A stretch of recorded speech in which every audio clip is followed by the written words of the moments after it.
Tous derrière les grenats en regardant le Graouli Mag avec les centres Leclerc de Moselle. Et pour toujours plus de promos, téléchargez l'application Mon Leclerc.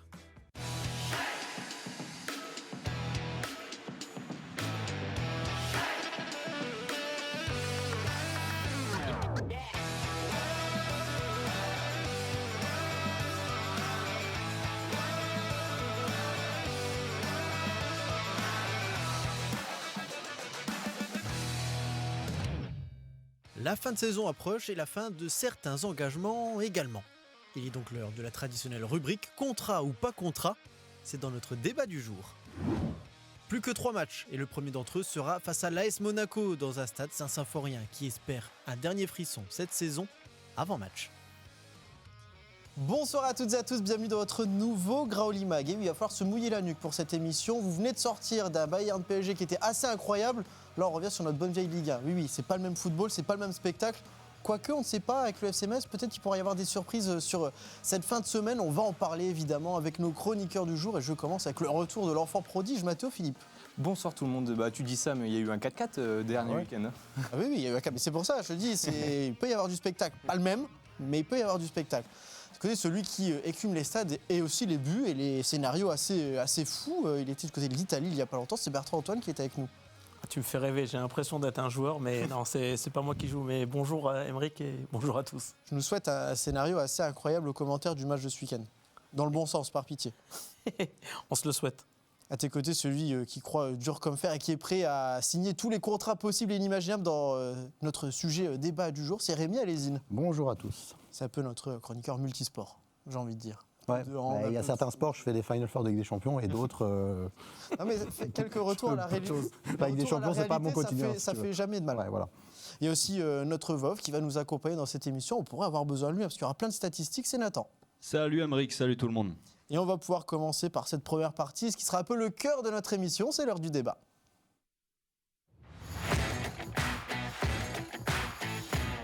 Et oui, c'est un peu comme nous. Est-ce qu'on sera encore là l'année prochaine ou pas ? Eh bien, on se pose la question. Eux, en tout cas, pour le moment, ne sont plus sous contrat avec le FC Metz. Il ne reste plus que quelques semaines maintenant sous les couleurs grenat. On va revenir sur les différents joueurs qui sont en fin de contrat ou qui sont prêtés. Est-ce qu'il faut les prolonger, selon vous, du côté du FC Metz ? On va commencer par un dossier fort où, eh bien, visiblement, il n'y aura pas vraiment matière à débat. C'est Kofi Kouaou, vous avez sûrement vu passer sur les réseaux sociaux du joueur. Il a donné rendez-vous aux supporters messins déjà ce week-end, mais aussi la semaine prochaine. Ce sera son dernier match sous les couleurs du FC Metz à domicile. Il y aura encore une journée face à l'OGC Nice. Mathéo, on en a déjà parlé un petit peu. Il va falloir mettre la barre haute pour dire au revoir à Donkov, comme on l'appelle. Dunkov, exactement. Je pense que la plupart des supporters, en tout cas, peuvent être déçus de ne pas garder un élément comme ça, dans le sens où c'est quand même, depuis 2 ans, un joueur solaire qui aime jouer quand même, il l'a prouvé, sous ce maillot du FC Metz. Il aime les supporters, le stade.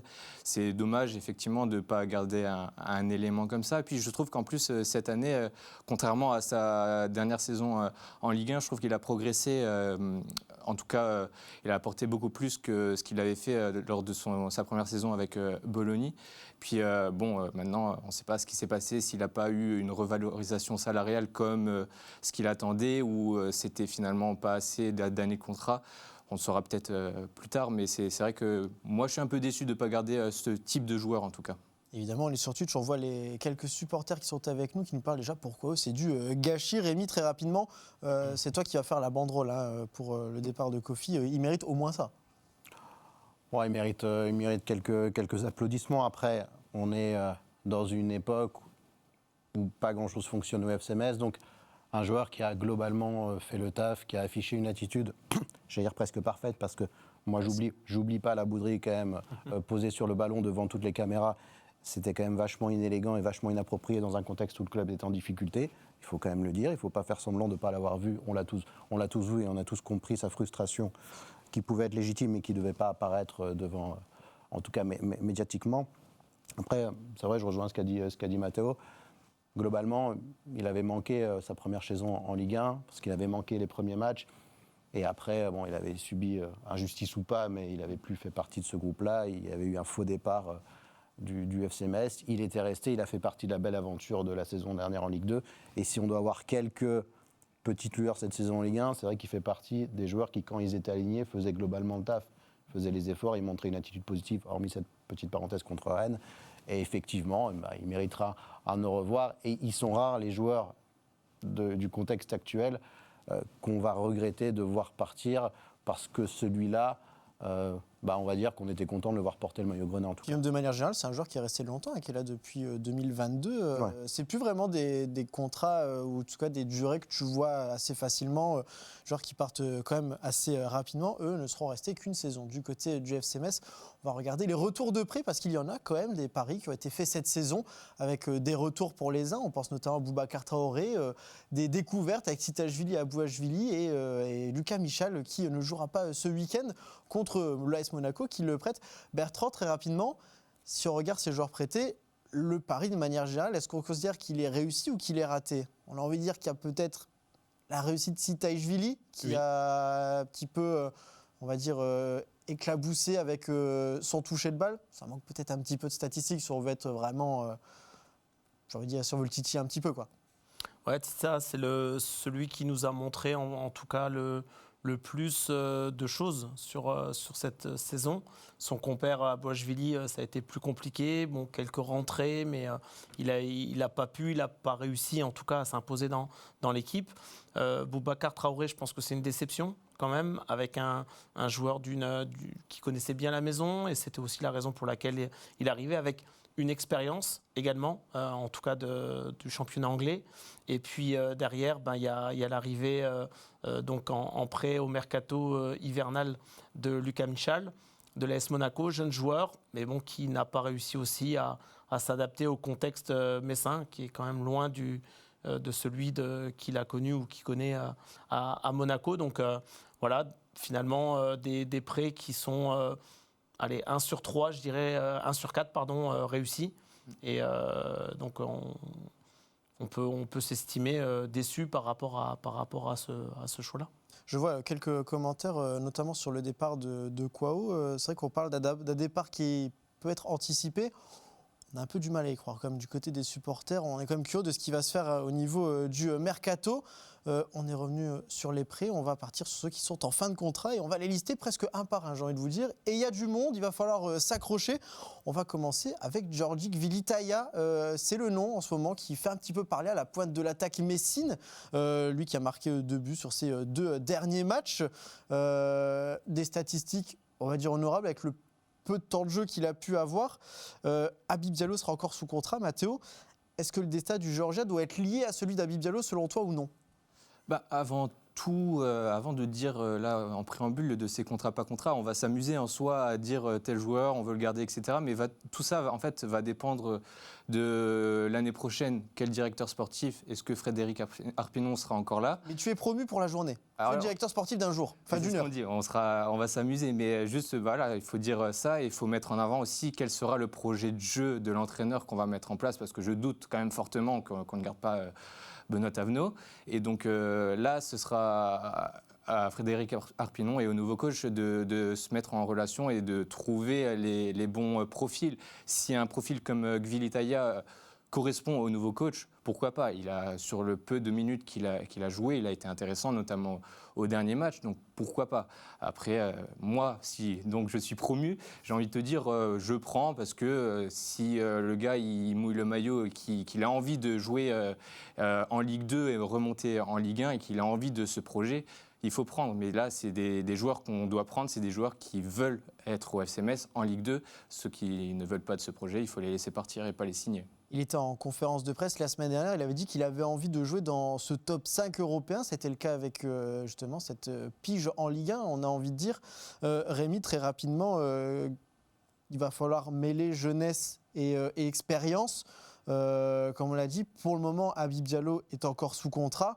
Mais le poste d'attaquant, c'est aussi celui qui a posé le plus de questions. Et déjà l'année dernière, là où celui qui s'est révélé, c'est Cheikh Sabali, qui n'était pas attaquant de pointe à l'origine.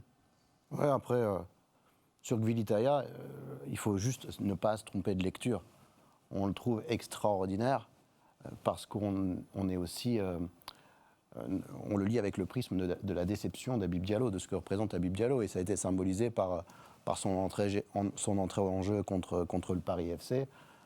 alignement des planètes, il y a 2 défenseurs qui font une cagade et lui marque alors que ça fait 45 secondes qu'il a remplacé Habib Diallo. Donc la différence, elle est énorme. Et puis, bon, il met ce but effectivement face au Havre. Mais est-ce que demain, on doit rebâtir un FC Metz si on doit prendre des joueurs expérimentés, parce qu'il est expérimenté, est-ce que c'est l'expérience d'un mec qui est là depuis 6 mois, qui a fait quelques bouts de match, qui a pas mal bougé dans sa carrière? Quelle garantie on a aujourd'hui que ce gars-là sera un leader en Ligue 2? Absolument aucune. Je veux dire, si on doit reconstruire quelque chose, c'est sur des gens qui ont une expérience soit certaine de la Ligue 2, soit qui ont cet ADN FC Metz. Je ne veux pas que ça, mais il est important aussi.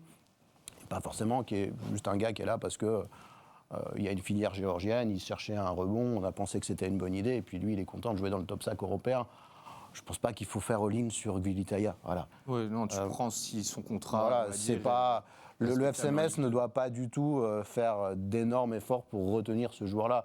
S'il doit faire partie d'un nouveau projet et que, finalement, que tout le monde s'accorde à dire qu'il a l'air d'avoir un niveau qui peut être acceptable en Ligue 2, malgré tout, c'est pas... autant on peut parler d'ADN FC Metz quand on parle de Kofi Kouao, autant lui, bon voilà, on a deux prestations qui sont plutôt sympas, et elles le sont parce qu'on est très déçus d'Habib Diallo. Les deux sont liés, je pense. Les deux sont donc peut-être liés. Il y en a en tout cas qui n'est pas lié avec les deux attaquants. C'est Jean-Philippe Bama qu'on a reçu sur ce plateau il y a peu de temps. Il avait, avec un sourire en coin, annoncé que les négociations avaient débuté, en tout cas que les premières discussions avaient commencé pour peut-être, pourquoi pas, une prolongation de contrat. Bertrand, quand on regarde un petit peu, on se dit qu'un joueur comme ça semble un peu idyllique de pouvoir le garder en Ligue 2. Il l'a déjà dit, il y a déjà des clubs qui sont venus se positionner. Bon, je pense que c'est quelqu'un qui va être difficile de garder au FC Metz. Oui, je pense, tu as raison, Aymeric. Jean-Philippe Bamin, pardon, il aspire à d'autres choses, forcément. Lui, à titre personnel, il a réussi à se relancer au FC Metz. C'était pas le mot forcément... de sa saison, la relance justement du côté de Metz, saison pleine, ce qui a dû lui faire du bien personnellement. Personnellement, oui, parce que collectivement, ça a été compliqué. Maintenant, ça reste, je pense, une satisfaction parce qu'il n'y en a pas beaucoup. Donc que ça soit dans une position en défense ou dans le milieu de terrain, parce qu'il a un petit peu navigué depuis l'arrivée de Benoît Thavenot entre ces deux postes. Donc est-ce que le FC Metz sera en capacité de lui proposer un projet où il va s'y retrouver, contractuellement, sportivement? Voilà, donc ça c'est les questions qu'on peut se poser, mais je pense que lui, à mon avis, il va être forcément à l'écoute de ce qui se fait ailleurs. Si on le garde, c'est incroyable, parce qu'un profil comme ça, je pense que c'est très recherché, que ce soit une équipe du maintien en Ligue 1 ou même d'autres championnats. C'est compliqué. Ça correspond peut-être un peu au milieu de terrain que le FC Metz pouvait avoir l'année dernière. Je suppose que ce sujet-là va peut-être vous tirer tous dans le même sens. Il y a eu un problème d'anticipation, c'est ce que l'on dit sur cette émission. Fodé Ballo-Touré est arrivé tard lors du mercato estival. Il est également en fin de contrat, il n'a signé qu'un an. C'est pas pour tomber sur le genre, Mathéo, mais on peut parler d'erreur de casting, je suppose, parce que très clairement, c'est pas une saison aboutie pour lui dans la défense messine. Tu as tout dit, on peut passer au jour suivant. Malheureusement, c'était compliqué, ça a été mal anticipé. On ne va pas refaire l'histoire avec Mathieu Dole, etc. Puis il a tout simplement pas été performant. Et puis voilà, il va falloir trouver un autre joueur, un autre profil, parce que de toute manière, je pense que lui-même, j'en sais rien, mais je pense que lui-même, il n'a pas forcément envie de jouer, de continuer. Je ne sais pas s'il veut continuer en Ligue 2, mais ça va être compliqué pour lui de retrouver un club, même en Ligue 1. C'est vrai que Bertrand, Rémi, à partir du moment où on se dit que le titulaire, on a envie de dire, de cette fin de saison, c'est Maxime Collin, côté gauche, qui est à latéral droit, on est en droit de se poser quelques questions sur le profil et sur le rendement de ce joueur-là. Pour les questions sur son rendement, on ne se les pose plus. On a vu les matchs, on a vu la saison. Alors, il n'est pas le seul à blâmer, évidemment, dans toute cette saison du FC Metz où il y a assez de problèmes. En tout cas, lui, il n'a jamais été une solution. Peut-être au tout départ, quand on avait l'espoir que son expérience et le niveau qu'il a déjà eu, qui commençait à dater, mais on aurait espéré que tout cela s'exprime à Metz. Ça n'a pas du tout été le cas, ni dans les jambes, ni dans la tête. Donc voilà, il fait partie de ces joueurs. Quand on parlera du FC Metz dans 4-5 ans, on se dit « Ah oui, c'est vrai qu'il est venu là, lui. Voilà, il n'aura pas du tout marqué son passage, en tout cas pas de manière positive du tout. C'était pas le seul problème du FC Metz et voilà, c'est un pari. On a espéré que ce joueur revienne en forme à Metz parce qu'il a été un joueur qui avait largement le niveau pour tirer une équipe comme ça vers le haut. Bon, c'est complètement raté. On a un joueur sur lequel il faudra peut-être faire un peu plus le forcing, Bertrand, Bounassar, évidemment. Il est arrivé sur le tard, oui ou non, évidemment. On l'a vu à l'entraînement dès la fin d'année 2025. Ce qu'il produit du côté de la Ligue 1 en ce moment, on peut le dire, c'est plus que rassurant sur son état physique, sur son état personnel. On ne sait pas encore si des clubs se sont positionnés, mais ce serait peut-être bien de faire durer ce qui est une belle histoire et un retour réussi pour le moment. Très important pour moi qu'il puisse continuer au club. Si je devais reconstruire une équipe du FC Metz, je m'appuierais sur Bounassar parce que c'est un enfant du club, malgré qu'il ait une partie de son histoire à Lyon. Et puis surtout, en fait, il a montré plein d'énergie, plein de fougue, avec une grosse envie forcément parce que ça faisait longtemps pour lui qu'il était écarté des terrains. Et malgré cela, on pouvait se questionner sur son niveau. Et il a répondu plutôt positivement, en tout cas sur les prestations qu'il a pu faire. Donc voilà, il faudra s'appuyer forcément sur des cadres en Ligue 2. Et je pense qu'effectivement, Bouna peut et doit faire partie de ce genre de joueur sur lequel le FC Metz doit rebâtir.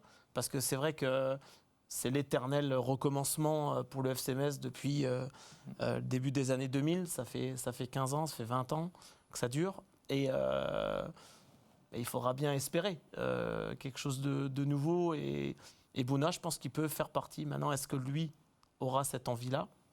Tu le prolonges en tant que latéral droit ou on le garde poste offensif, milieu droit ? Et c'est quoi l'idée ? Parce qu'en Ligue 2... tu te dis, offensivement, il pourra apporter peut-être encore plus que ce qu'il a fait ces derniers matchs en Ligue. Ouais, mais peut-être que tu peux dire aussi que Kwao, il part. Ouais, c'est pour ça que je pose la question. C'est pour ça. Toi, tu penses dans l'idée. Personnellement, en fait, je ne me positionne pas sur un poste. Je me positionne par rapport à un leader de vestiaire et de groupe. Ouais, on est d'accord sur ça. Donc, je parle pas le poste qui soit un cran plus haut, un cran plus bas. Maintenant, tu auras peut-être un coach, si le FC Metz est amené à changer, qui partira peut-être sur un joueur de couloir, piston. Donc, pour ça, ce que j'avais dit au tout début, il faudra voir en fonction de l'entraîneur qui viendra au club. Tout à fait. Mais c'est clair que je le garderai, quoi. Moi, c'est clairement je pense sur tous les fins de contrat, c'est clairement le joueur. Je pense que je ferai en sorte de le garder parce que il faut ces joueurs qui ont un peu l'âme FC Metz. Parce qu'à un moment à ce public-là, il va falloir lui raconter des belles histoires. À un moment donné. Exactement, en Ligue 2, c'est ça la belle story j'ai à envie raconter. de te dire, le livre, il est facile à trouver en librairie, il est déjà là. Non, mais parce que les belles histoires qu'il va falloir encore engloutir, il va être compliqué d'aller les chercher parce qu'il y a quand même un grand désamour entre le club et son public.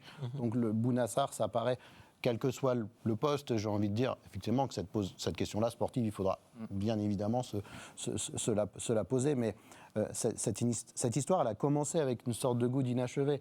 C'est-à-dire que ce gars-là était présent depuis un moment, on a attendu les dernières heures du mercato pour qu'il vienne renforcer cette équipe qui était en souffrance. Ce n'est pas lui tout seul qui allait nous aider à nous maintenir, étant donné qu'on partait de très loin. Ses prestations sont plutôt rassurantes sur le plan physique, sur le plan technique. C'est quelqu'un qui sait jouer au football et qui, je suis à peu près persuadé, qui aura largement le niveau pour s'exprimer dans une équipe de Ligue 2, même pour jouer les premiers rôles. Donc je pense qu'avant même de parler d'aspect technique, il faut parler d'aspect un petit peu ADN et un peu histoire. C'est une histoire qui a une vraie résonance en termes de narration et carrément crédible sur le plan sportif parce qu'on connaît ses qualités. Je serais bien déçu qu'on ne le garde pas, en tout cas, c'est sûr, pour tout ce qu'on a dit. Avec peut-être une petite interrogation, mais mais ça a fait débat un petit peu cette année, mais en plus, est-ce qu'il n'aurait pas le profil parfait pour porter le brassard au FC Metz ? Ça, on va voir. Après, c'est pas quelqu'un qui est très expressif, très exubérant. Alors, est-ce que c'est forcément ce qu'on demande ? Est-ce que c'est forcément ce qu'on demande à un capitaine ? Mais peu importe qu'il ait le brassard ou pas. S'il est là, il incarne déjà quelque chose au FC Metz de différent par rapport à n'importe quel joueur qui a jamais porté ce maillot-là. Donc le brassard, c'est quelque chose. Tu vois, pas forcément besoin d'être formé à Metz. Un mec comme Kouad, il le portait très bien, le brassard. Oui, voilà, oui. Mais justement, tu parlais de belles histoires, de ce genre de choses. Et là, il va falloir se poser comme l'action, parce que on reviendra sûrement dessus sur le bilan de la saison un peu plus tard lors du mois de mai. Mais ce brassard de capitaine, ça a quand même posé pas mal de maux de tête dans cette équipe du FC Metz. Je ne sais pas si tu es d'accord avec ça, Bertrand, mais faudra, peu importe l'entraîneur, la direction, les joueurs, il faudra se poser cette question-là aussi, parce que je ne dis pas que c'est fautif dans ce qui s'est passé au FCMS, mais ça a peut-être eu son incidence aussi de ne pas avoir peut-être ce joueur leader qui a pu être Mathieu Dole, évidemment. On est obligé de le citer parce que c'était lui le capitaine la saison passée et les autres années. Mathieu a incarné complètement ce FCMS avec son histoire, avec son retour multiple sur les terrains, sa combativité, son engagement. Et effectivement, c'était dur de lui trouver un successeur. Bon, il s'est Gauthier a incarné ça. Il s'est trouvé. Gauthier, c'est pas les mêmes personnalités, c'est pas le même caractère, c'est pas la même façon Dans l'idée d'être. initiale, c'était pas déconnant. Après, c'est vrai que ça a porté son poids malheureusement. Moi, je suis pas dans le vestiaire et je sais pas pourquoi le choix s'est porté sur Gauthier. Sans doute parce que Gauthier est quelqu'un du territoire, thionvillois, Ce mosellan. côté belle histoire. Voilà. Oui, mais la belle suite, histoire, En fait, c'est la suite logique d'un joueur qui l'a porté comme Mathieu. En tout cas, moi, je vais vous parler en tant que coach. On ne choisit pas un capitaine pour une belle histoire. C'est un relais, c'est quelqu'un qui doit emmener les joueurs, qui doit être là. Et c'est quelqu'un, et moi je l'ai dit en début, on ne pouvait pas me prendre à défaut là-dessus, c'est quelqu'un qui ne doit pas avoir encore à prouver individuellement. Gauthier Hein avait tout à prouver individuellement. Il aurait fallu le laisser tranquille pour que son talent s'exprime. Déjà individuellement, et puis ça aurait évidemment servi le collectif. Je pense qu'on ne lui a pas fait un cadeau, malgré l'histoire qui était évidemment très belle, mais on n'écrit pas le succès d'une saison Clairement. Simplement en infusant ce genre de Il truc. voulait vendre un autre livre, comme tu as raconté. Ouais, voilà. Après, je me suis mis à la lecture après cette saison. Un autre regard sur le fait de Gauthier, parce qu'effectivement, Gauthier, il est dans une équipe en souffrance, mais si vous le prenez individuellement, si vous prenez ses stats, nombre de buts, nombre de passes décisives, pour justement une saison en Ligue 1 où il devait un petit peu confirmer, parce qu'il l'avait déjà fait avec Auxerre, mais bon là c'est avec son club formateur, on pouvait peut-être attendre encore mieux, mais c'est loin quand même d'être aussi catastrophique. On reviendra dessus justement plus tard, parce qu'il y a ce petit débat j'ai eu des retours, parce qu'on en a parlé un petit peu lundi quand même de ces faits-là, et beaucoup m'ont dit ouais, mais il y a quand même beaucoup de pénaltys dans les stats. Mais il faut les mettre. La preuve, Habib Diallo avait loupé le pénalty, ça nous a mis mal en début de saison contre Angers. Mais on en reparlera évidemment, parce qu'on a encore d'autres joueurs à faire. On parlait du brassard de capitaine.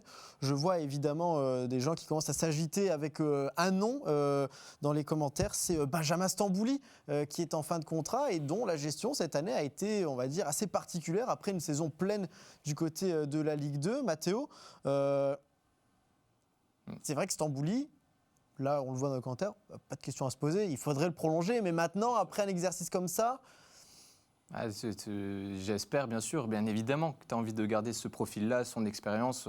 On l'a vu la saison où on monte en Ligue 2. Et puis, cette année, il y a eu un manque criant au milieu de terrain et il aurait fait du bien. Malheureusement, il y a eu ces non-titularisations, puis ensuite sa blessure. Bien sûr, je signe tout de suite Benjamin Stambouli en Ligue 2. Ce serait incroyable. On l'a vu il y a 2 ans. On parlait du brassard. Lui, il peut le porter. Rémi a juste titre parlé de Benoît Coad par le passé, même si Benjamin Stambouli... Renaud, j'ai dit Benoît. T'as dit Benoît, tu es en train de mélanger tous les acteurs. Mix and twist. Allez, Renaud Coad, excusez-moi, pardon, surtout pour lui. Donc Benjamin Stambouli, il a incarné complètement le joueur avec le profil pour être un relais justement avec le coach, avec le staff, l'expérience qu'il peut avoir par la communication. Et donc, effectivement, je te rejoins Mathéo, pour moi c'est le numéro 1 qu'on doit positionner pour le projet en Ligue 2, si projet il y a. En plus, c'est un profil que, pourquoi pas, on sait qu'il pourrait être amené plus tard à vouloir devenir entraîneur. Ce type de profil peut être intéressant au sein de la structure FCMS dans les années à venir. Ça peut être intéressant aussi à ce niveau-là. Tout à fait le profil. Nathan, c'est vrai qu'on parle de Benjamin Stambouli, de cette saison assez particulière, parce que la saison passée, on était très content de voir un milieu de terrain Deminguet, Hein Stambouli. Cette saison, on peut dire, on ne l'a pas beaucoup vu. Ouais, ce fameux milieu de terrain Deminguet, Hein Stambouli, on l'a vu qu'une fois au coup d'envoi cette saison, c'était contre Monaco, le match aller, défaite 5-2. C'est vrai que ça aurait dû, si on parle de continuité, servir de base, Rémi, pour cette saison, ce trio-là qui avait marché l'année dernière, qui évidemment... On l'a dit aussi, avait besoin de prouver un cran au-dessus, évidemment. Mais on peut supposer que dans ce sens, ça fera réfléchir Stambouli de savoir s'il veut prolonger ou non, au moins d'une saison. On aurait dû se baser peut-être un peu plus là-dessus. L'histoire était belle et Ah, les larmes de fin de saison, on les oublie Mais pas. non, mais On cherche les belles histoires. David. non, mais en début de saison, effectivement, on voyait ça, on voyait le renfort de Boubacar Traoré. On se dit, on va être quand même pas mal armé au milieu de terrain pour affronter cette saison de Ligue 1. Mais il y a plein de choses qui sont parties à volo, et notamment pour Benjamin Stambouli, cette non-confiance de Stéphane Le Mignan qui était devenue complètement irréelle et incompréhensible. Dans une équipe qui ne fonctionnait pas, on ne faisait pas confiance à Stambouli. Pire encore, on le faisait jouer 40 secondes dans certains matchs, ce qui était limite insultant pour un joueur qui a sa carrière et sa mentalité. Donc évidemment que je pense que la réflexion pour lui, elle est individuelle. Est-ce qu'il a envie de continuer? Est-ce que cette saison ne lui a pas fait trop mal? Parce qu'il y a eu cet épisode-là. Benoît Tavenot est revenu. Et alors, il ne fallait pas avoir 1000 diplômes de football pour le remettre sur le terrain, mais il l'a fait. C'est à son crédit. Et Stambouli s'est retrouvé blessé pour longtemps, après simplement 2 matchs. Alors qu'on a vite vu que son apport pouvait quand même être hyper important. Donc, à voir si lui, il a envie de retourner dans une galère, s'il a envie de retourner dans une Ligue 2, s'il a envie de continuer à porter ce maillot-là. Évidemment que son apport serait bienvenu. Il faut que physiquement il tienne aussi, parce qu'il a 2 ans de plus que lorsqu'il est arrivé. Et lorsqu'il est arrivé, on se posait déjà ces questions-là il y a 2 ans. Donc il faut se poser toutes ces bonnes questions. Il ne faut pas simplement le prolonger parce qu'il a été bon il y a 2 saisons en Ligue 2. On est 2 saisons plus tard. On est quelqu'un qui... Moi, je veux bien, il n'y a pas de souci. Je ne fais pas de procès à des joueurs qui ont plus de 35 ans. Et j'adorerais le voir rester. Mais il faut se poser toutes ces questions avant de lui proposer quelque chose. Il n'a pas encore 35 ans, lui, et il va falloir mettre les gants, en tout cas, pour le faire prolonger. C'est pas psy, évidemment. On a parlé un petit peu déjà de ce débat du poste de gardien de but. Jonathan Fischer sera encore là la saison prochaine. Il y a aussi le Chaos Malba. Et il y a potentiellement des jeunes qui vont partir du côté de la réserve. Bertrand, Papsi, est-ce qu'on prolonge ou non? Sachant que, comme disait Rémi, il y a plein d'éléments à prendre en compte. Autant l'efficacité, elle parle un petit peu pour lui sur la fin de saison en Ligue 2 et sur ce qui a pu être fait ces derniers temps. Mais il y a aussi peut-être cet aspect, on va dire, joueur de cristal, malheureusement, qu'il va falloir gérer. Oui, et puis savoir avec qui ils vont l'associer. Jonathan Fischer a signé combien de temps? 2, 3 Il doit avoir une durée assez longue. C'est un jeune joueur, je ne sais plus, 3 ans peut-être. Donc J'ai envoyé notre scout, voilà. notre scout Nathan, voir s'il peut savoir combien de temps Jonathan Fischer a signé. Donc avec qui on va l'associer? Moi, je repartirais effectivement avec ce genre de garçon parce que là, il a pu, malgré ses blessures et le fait qu'il ait peu joué, il a montré quand même toute son envergure, déjà d'une. Là, on le voit bien sur les images. C'est un garçon qui du coup, il avait été en prêt à Seraing, si je dis pas de bêtises. Exactement, ouais. Et oui, parce que quand j'étais à l'APM, on avait joué contre lui en fin de saison. Donc maintenant qu'il connaît l'environnement, je pense que ça sera plus simple pour lui de performer peut-être un petit peu plus.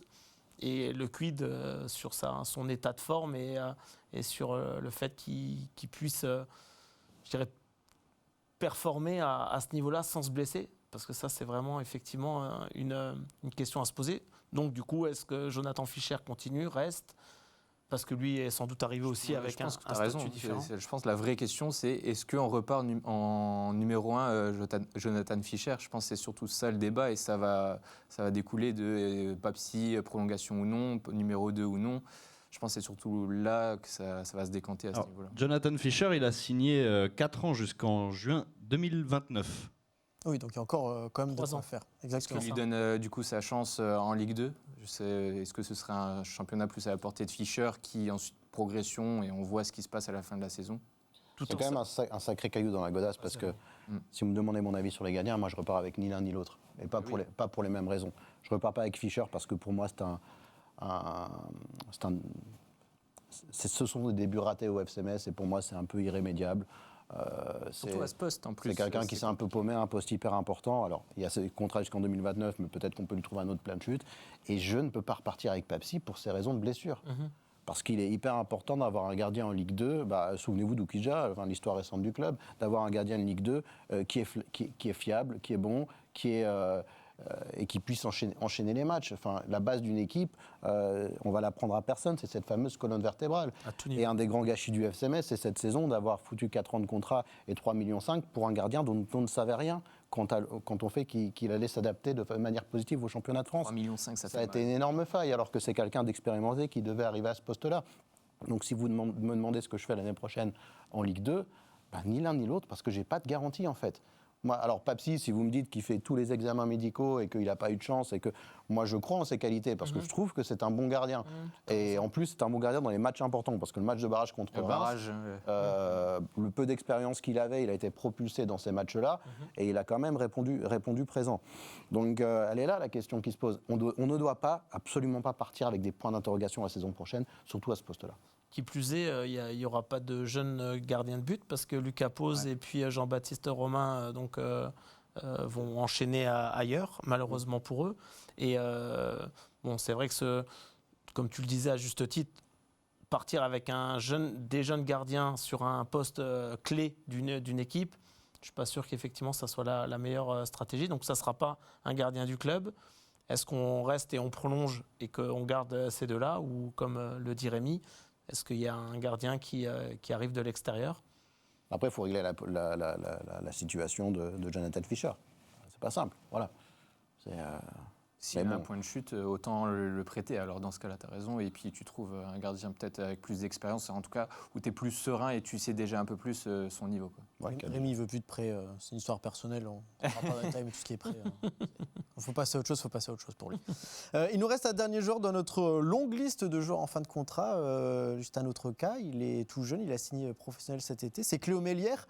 2 petits matchs, de bout de match, en tout cas pour lui. 30 minutes en Ligue 1, évidemment. On pense notamment à son entrée en jeu du côté de Lille au match aller où ça n'a pas été évident. Il était aussi entré en jeu face à Nice à Saint-Symphorien lors de la dernière victoire des Grenats cette saison.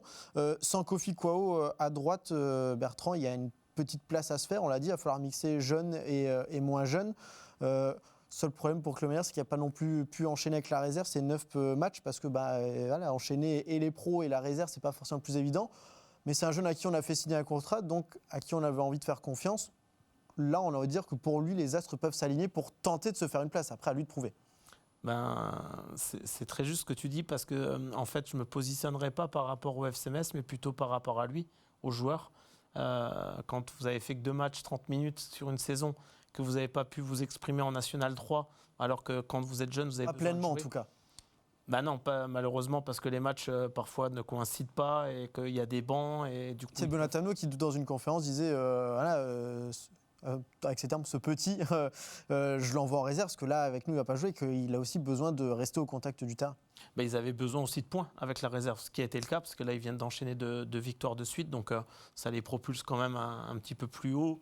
Je pense encore un nul ou une victoire et ils seront maintenus en National 3. Donc la question se pose en fait pour Cléo Mélière, c'est-à-dire lui, est-ce qu'il a besoin de trouver du temps de jeu? Sans doute. Est-ce qu'il en a envie? Sans doute.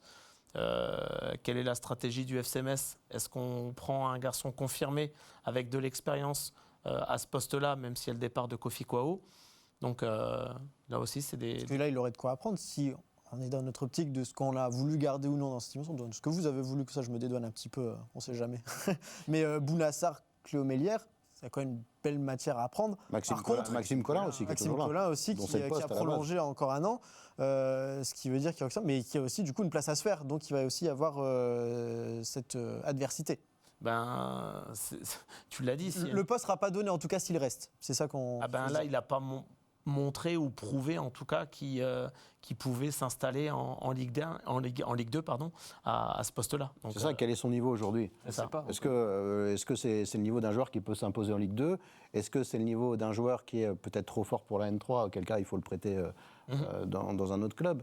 L'analyse, elle doit être faite sur le niveau de ce joueur avant de se projeter sur un contrat et de savoir ce qu'on en fait pour la saison prochaine. Parce qu'effectivement, ça rend service à personne. Si c'est un gamin qui est là en 3e, 4e rotation du poste d'arrière droit, qui va grappiller les minutes, ça rime à rien. Par contre, si c'est quelqu'un qu'on peut intégrer au groupe pour qu'il fasse partie d'une vraie rotation, pourquoi pas? Ou s'il peut être prêté pour s'aguerrir dans une autre division, s'il est entre les deux, ça peut aussi être une solution. Mais il ne faut pas se tromper sur l'analyse de son niveau. Si le FC Metz y croit, il faut le prêter. Oui, voilà. Je pense. Je pense aussi, ouais. C'est la meilleure des stratégies. Mais à savoir, est-ce que le directeur sportif, le coach actuel, le futur coach, on ne sait pas. Non. Il y a quand même beaucoup d'incertitudes par rapport à tout cela. Et c'est plutôt au bord de Messin déjà de travailler, en tout cas je l'espère, sur l'ossature du staff qui, comme le disait Mathéo, va déterminer après les choix. Parce que si on revient sur le gardien, et puis après je te laisse la suite de l'émission, mais Jonathan Fischer, c'est aussi par rapport à un projet de jeu à Stéphane Le Mignan, parce qu'il voulait un gardien qui joue au pied. Voilà. Finalement, on a un autre coach. Je ne pense pas qu'effectivement Papsi soit le meilleur des gardiens à utiliser au pied. Mais il a d'autres qualités, il l'a prouvé, il l'a montré. Donc, quid du staff, je pense. Tu ne perds rien à prolonger un jeune à bas salaire et puis tu le prêtes 1 an et tu vois ce qu'il donne dans une division Ligue 2 nationale. Et puis après, tu le refais revenir s'il a le niveau. Tu ne perds rien à le prolonger. Bon, messieurs, malheureusement, il faut que je vous retire votre étiquette de directeur sportif d'un jour. J'enverrai évidemment tous les rushs à Frédéric Arpignan pour qu'il nous fasse un avis, une évaluation pour savoir si vous avez été bon ou non. On fera aussi l'état des lieux début de saison prochaine pour savoir si on a su anticiper.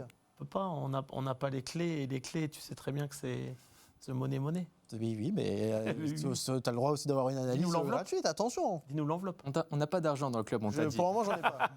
C'est moins 20 millions l'enveloppe déjà. Mon enveloppe, moi ici, c'est beaucoup d'analyse et beaucoup d'amour. Il n'y a pas de droit télé. On fait ces émissions ici. Il n'y a pas de droit télé, tu coûtes cher.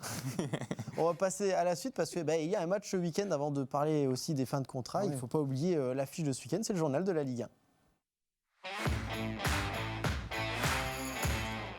Et le FC Metz enquête peut-être, on l'espère, en tout cas d'un ultime frisson en Ligue 1. Ce sera face à l'AS Monaco. Très rapidement, on va regarder les statistiques de cette équipe de Monaco qui est 7e de Ligue 1 avec 51 points, 15 victoires, 6 nuls, 10 défaites. C'est 54 buts inscrits contre 47 encaissés. Au niveau des individualités, Folarin Balogun, meilleur buteur avec 12 réalisations. Akliouche ou encore Golovin sont les meilleurs passeurs. Rémi, on en a parlé un petit peu en début d'émission. Mettre une étiquette sur cette équipe de Monaco, c'est pas évident parce qu'elle a cette tendance à être toute seule capable de s'aborder ses matchs et ça a été le cas sur cette série en cours. 3 matchs sans victoire, 1 défaite et 2 nuls. Elle est complètement illisible. Elle semblait partir vers le podium avec Balogun qui marquait à tous les matchs, Akliouche qui avait retrouvé Il y a un changement d'entraîneur. Ça a eu du mal à partir avec Pogognoli, puis alors après c'est 7 victoires d'affilée, je crois. Akliouche qui était en mode Coupe du Monde, Lamine Camara qui était devenu stratosphérique. En Ligue des Champions, ils ont tenu Paris. Ouais, et soudainement, ils se prennent une tôle contre le Paris FC et ils ne sont pas capables de battre Toulouse, alors que... Bon, donc elle est illisible. Pour autant, est-ce qu'on doit en faire est-ce qu'ils doivent avoir peur de leur déplacement à Saint-Symphorien de samedi? Voilà, j'en suis pas persuadé. Je pense que c'est une équipe qui a encore des ambitions au classement pour cette fin de saison, parce qu'ils ont encore de belles choses à jouer, et qui se verraient mal de perdre de nouveaux points face à un FC Metz. On va pas redire ce qui va mal, mais qui est toujours pas condamné officiellement en Ligue 2, même si nous, 99,9. on a quand même dessiné les contours d'un recrutement vers la Ligue 2. Donc voilà. Bon, il est dommage que parce que bon, quand on a ces discussions sur est-ce qu'il vaut mieux qu'on joue en Ligue 2 ou quoi, moi j'ai toujours le tort de me dire bah oui, mais en Ligue 2 on joue pas. On n'a pas les affiches contre Paris, Marseille, Monaco, parce que Metz-Monaco, normalement, un samedi après, à Saint-Symphorien, c'est un moment quand même super sympa. Et il est dommage qu'il se déroule dans un contexte où le FC Metz a déjà un pied et 4 orteils en Ligue 2. Voilà. Surtout que quand on regarde, c'est un adversaire qui est souvent synonyme de spectacle et de but, Bertrand. Ces dernières affiches, on ne va pas toutes les citer, mais pas forcément dans le bon sens. Mais c'est vrai qu'il y a pas mal de buts entre Metz et Monaco, surtout du côté de Saint-Symphorien. Ouais, et puis même Monaco qui là, a encaissé 2 buts contre Toulouse, contre Auxerre, 4 contre le Paris FC. Metz qui donc encaisse aussi pas mal de buts. Donc effectivement, ça peut être un match à spectacle, tout en sachant que Monaco a encore, lui, l'occasion d'aller glaner une place en Champions League. Ouais, ça me paraît ils sont un peu loin. Ouais, ils ont 6 perdu points, beaucoup de points. Là. mathématiquement. Ouais. Mais il y a encore la Conference League et puis l'Europa League. Donc, et puis tout ça en sachant que comme il y a Lens en finale de la Coupe de France et que potentiellement il y a Strasbourg qui peut être aussi en finale de la Conference League, ça peut encore donner une place de 8e. Je crois le 8e peut être européen. Donc voilà, ce qui serait un moindre mal pour ce genre d'équipe quand même. Il y a du beau monde, mais ça peut être du spectacle à Saint-Symphorien. On en est privé depuis le match de Toulouse, ça avait été 1999. Mathéo, t'étais né en 99 avec ça. Et le souvenir que j'ai de Monaco particulier, c'est vraiment le 7-0 qu'on s'est pris à Saint-Symphorien en 2016. Là, c'était l'un des matchs. Ah bah moi j'allais te parler de 84 quand Metz a gagné en Coupe Bah, de chacun sa France. génération. Vous avez mis à côté de l'autre, c'est pour que vous racontiez vos histoires à votre manière. C'est comme ça. Non, je partage ce que disait Rémi là tout à l'heure. C'est vrai que malheureusement, on sait où va sans doute aller le FC Metz Ouais, l'année tu te prochaine. mouilleras pas trop, quoi, on va dire. Donc non, je me mouillerai pas. Mais pour rebondir sur Monaco, le match de ce week-end, c'est surtout quand tu vois le trident offensif, c'est vrai qu'il est quand même assez beau pour la Ligue 1. Tu as Balogun, tu as Kliouche et Fati. C'est quand même une belle attaque. Et puis en plus, le problème, c'est qu'ils prenaient beaucoup de buts, notamment la charnière Kerrer-Faes, ça fait quand même peur. Et ils avaient besoin, et c'est quand Zakaria justement était blessé, c'était ce problème-là. C'était un peu la sentinelle. Et quand à un moment, il a joué aussi en défense centrale. Et quand Zakaria a joué, là, c'est là où Monaco a fait aussi de grands matchs. Bon, la semaine dernière, par exemple, Zakaria a joué, ils ont quand même perdu. Mais je pense que c'est un peu l'élément clé de cette équipe. Voilà. Non, t'as raison. C'est vrai qu'il y a pas mal d'individualités. On va revenir juste sur une en particulier quand même, parce que ça a été la tête d'affiche lors du mercato. Paul Pogba est un joueur de cet Monaco. On lui espérait une trajectoire Coupe du Monde. Finalement, quand on revient, c'est 57 minutes, tout un symbole du côté de la Moselle, 57. On parlait du comeback de l'année selon les Globe Soccer Awards, Rémi. Ouais. Bon, peut-être revenir sur le donner au deuxième, parce que là, malheureusement, ça n'a pas pris la tournure et la belle histoire qu'on aurait pu avoir du côté de Paul Pogba. C'est des distinctions individuelles qui rendent service à personne. Et Attends, on va bientôt parler des trophées UNFP dans l'émission. Et surtout pas au football. Non. Il y a le trophée de la paix à Trump. Non, mais je pense que Pogba, on aurait tous voulu le voir performer, faire la Coupe du Monde. Voilà. Après, est-ce que c'était réalisable ? Visiblement, il partait de beaucoup trop loin. Est-ce que ça nous ferait plaisir de le voir samedi fouler la pelouse de Saint-Symphorien, même pour quelques minutes ? Ouais, parce qu'on aime aussi le foot pour des joueurs qu'on a vus comme Paul Pogba lors de son prime, notamment la Coupe du Monde 2018 où... je ne vais pas vous faire un dessin, vous avez tous... Petit rectus qui se dessine quand tu Vous avez tous vu les matchs. Après, c'est un peu dommage. Moi, je trouve ça dommage toujours que de tels joueurs connaissent une... Alors, il n'a pas de problème qui viennent de nulle part. Paul Pogba, il y a quand même pas mal d'affaires autour de lui, donc on ne va pas le dédouaner de tout, même si on n'est pas dans les arcanes de tout ce qu'il a vécu, ce qui n'est pas forcément drôle. Mais on aurait rêvé d'un meilleur destin et d'une meilleure fin de carrière pour un joueur aussi beau, comme peut connaître en ce moment Antoine Griezmann avec l'Atlético. Vas-y, commentaire, ne parlons pas trop vite, il va nous mettre un triplé. Je lis, on va rien comprendre. Bon, on mettra 3 buts aussi, ça fait 3. Oui, bon, 4, regarde, ce week-end, il y en a mis 4, le FC Metz. Très rapidement, Nathan, petite statistique sortie de ta besace, Paul Pogba et l'AS Monaco, c'est pas non plus gage de réussite lorsqu'il joue.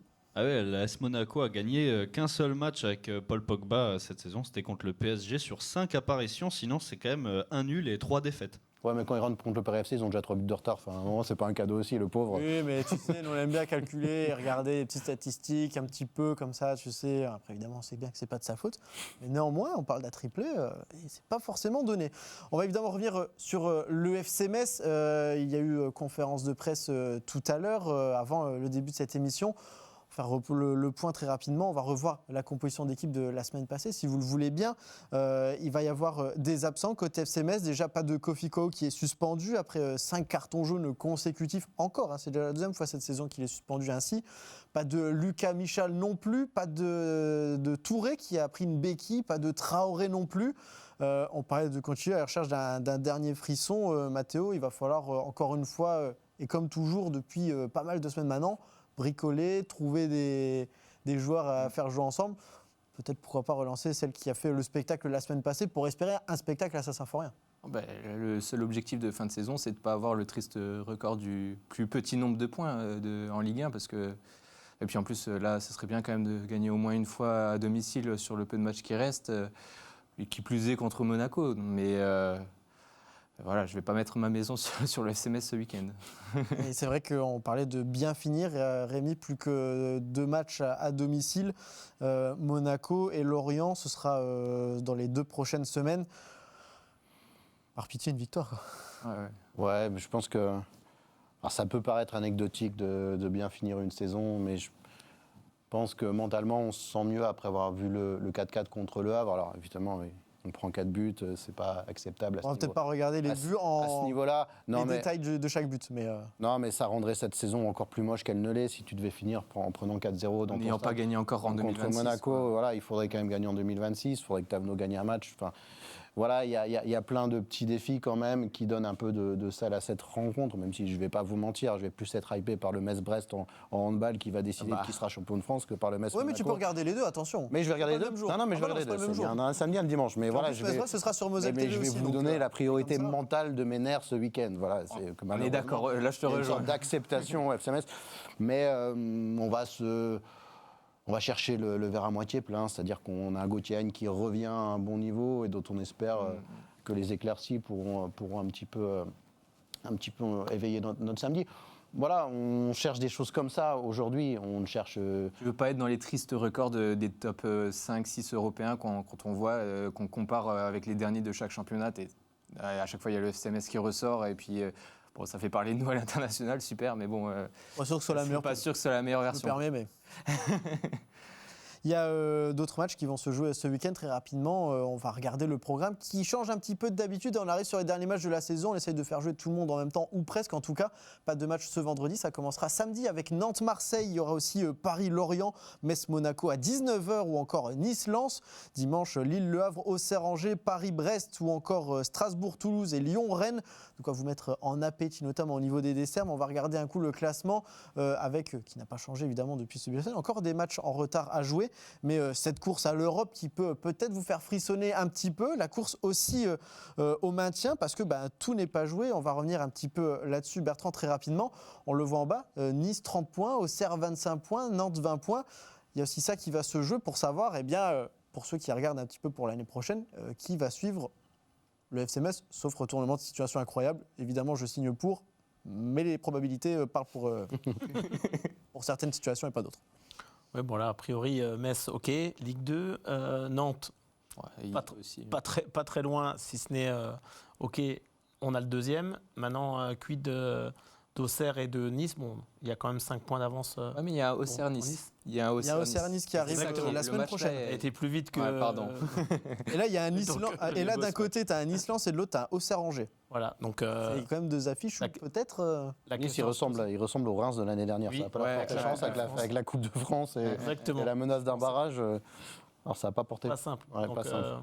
à savoir Auxerre, Nice, le barrage, et puis aussi en Ligue 2, parce qu'il y a le Mans qui pourrait être propulsé en Ligue 1. Directement, c'est vrai que la deuxième place n'est pas encore donnée. La première, enfin, on sait que 3. Le Mans, c'est quand même une équipe surprise. Ah oui, totalement. Ah oui. Avec Je pense que tout le monde n'a un pas Milan misé Robin. sur le Mans. On a quand même un Oui. garçon formé au club, génération 99, qui était au Pôle Espoir également, qui pourrait retrouver la Ligue 1. Donc, Encore un couteau dans le dos de Rémi qui, en la Il a part fait de du ces joueurs senseball. qui percent ailleurs. il a fait du senseball tous les jours, tout le temps, voyez, en privé. ça marche. Et revenez aux bases du foot, Non, il fait pas. bordel. Non, lui, il a échappé à cette Il est venu après. à cette époque. Voilà. Pour toi, pour moi, j'ai une autre approche, mais bon, Ça, c'est un truc qu'on On discutera. reviendra, on fera un autre débat sur l'origine du senseball et l'effet que ça peut avoir sur les organismes, notamment sur celui de Rémi Alésine, qui vous le voyez. On a peut-être besoin un petit peu pour le week-end qui arrive. Il nous reste quelques minutes. C'est notre rubrique peut-être préférée ou non, on verra, mais on va passer au temps additionnel. Et oui, vous ne l'avez peut-être pas manqué. Il y a eu un match amical cette semaine pour le FC Metz, c'était face au RFC Serein. Mais attention, non, pas l'équipe première, c'était l'équipe réserve qui a joué face au club satellite du FC Metz. Un but partout entre les deux formations, notamment un but d'Edouard Soumahabat que l'on voit en photo et dont on parlera peut-être la saison prochaine.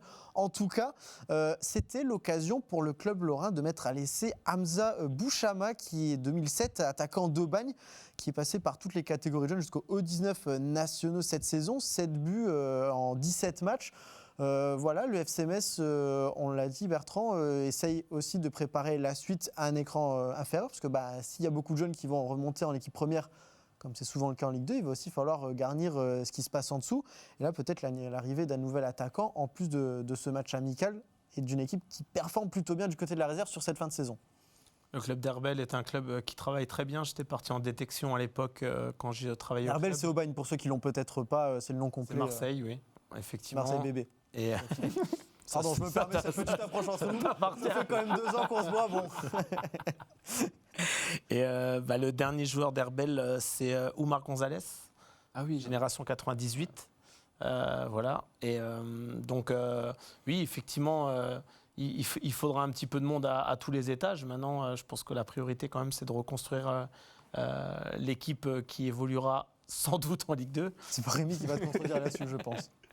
Et donc, en tout cas, petit clin d'œil à Edouard que j'ai vu cette semaine avant son match. Donc, je suis content pour lui parce que ça peut être justement ce type de joueur qui peut éclore à Saint-Symphorien, un Pour la garçon Ligue 2, du cru. lui, hein. Ouais, pour la Ligue 2, ça Pour peut la le Ligue faire, 2, bien sûr. Et puis, ça peut être un tremplin pour lui. Il parce faudrait que prolonger parce que c'est qu'une c'est saison. la même je crois, qu'il génération reste. d'Arthur Atta, Noisy-le-Sec à Bastia. Pour vous donner Voilà. ce genre de choses, Arthur Atta qui a encore mis un doublé ce week-end, que tu as vu d'ailleurs pour la petite Oui, j'ai eu le information. plaisir de le voir. Ouais. J'allais te dire, j'espère qu'il va bien, mais je pense qu'il va bien, vu sa saison. Très, très bien. Épanoui. Il a bien grandi, même s'il était bien grand en termes de maturité. Donc, c'est sûr, c'est toujours rageant de voir un garçon réussir peut-être ailleurs qu'au FC Metz, parce qu'on aurait préféré qu'il réussisse à Metz avant de partir. Mais ça, c'était l'époque Pires à l'époque. C'était un autre temps, Mathéo. Pas connu, Et, Mathéo. Enfin, pas sur les terrains en tout cas. Mais bon, content pour lui, en tout cas, très, très heureux. C'est un garçon charmant et je lui souhaite une belle carrière. équipe de France bientôt. Il y a du monde dans le milieu, hein, mais pourquoi pas. Il y était. Hein. L'expression En- de en lier les équipe étapes. de jeunes. Vous l'avez ou pas? Allez, là. On parle déjà d'équipe de France. Messieurs, malheureusement, on arrive déjà à la fin de cette émission. On arrive aussi bientôt à la fin de la saison. Il ne reste plus beaucoup. On a commencé à regarder. Je crois qu'il reste encore 6 ou 7 émissions. Ça va aller très vite. On a encore évidemment de l'actualité à traiter jusqu'à la fin de la saison. Il y a match ce week-end, que ce soit du côté du Stade Saint-Symphorien, mais aussi des Arènes. Vous croiserez sûrement Rémi, hein, visiblement, vu qu'il va un petit Moi peu aussi, alterner entre les deux. Mathéo aussi. Et peut comme se quoi, voir. vous allez en voir du monde. Ce sera également du côté de Moselle TV. Nous, on se dit à très vite sur Moselle TV.